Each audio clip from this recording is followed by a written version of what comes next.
Take our lead, let's help you make your mark. Our goal is your satisfaction. Let us show you the way. Why did a cicada land on me?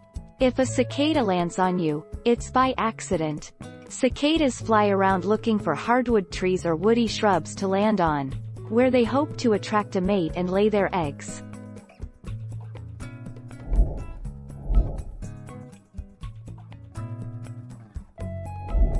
Make your mark, take our lead. Cicadas are herbivorous hemiptera insects. Their mouths are adapted for piercing plant tissues and extracting the juices. They typically feed on the juice or sap from plants. The nymphs, which live underground, feed on root sap, while the adults feed on the twigs and stems of trees and woody shrubs.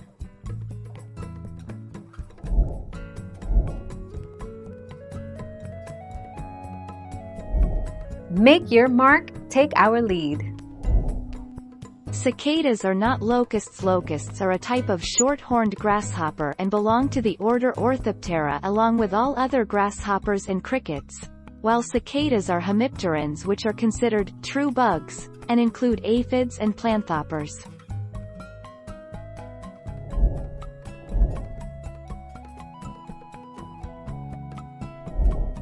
Take our lead. Only males call, and they are trying to attract females. Males have special structures on their undersides called tymbals. Repeated contraction and relaxation of the tymbal makes the distinctive sound. While a solo male might attract females, he may also make himself obvious to predators such as birds. Thank you for watching. Please subscribe and hit the bell notification.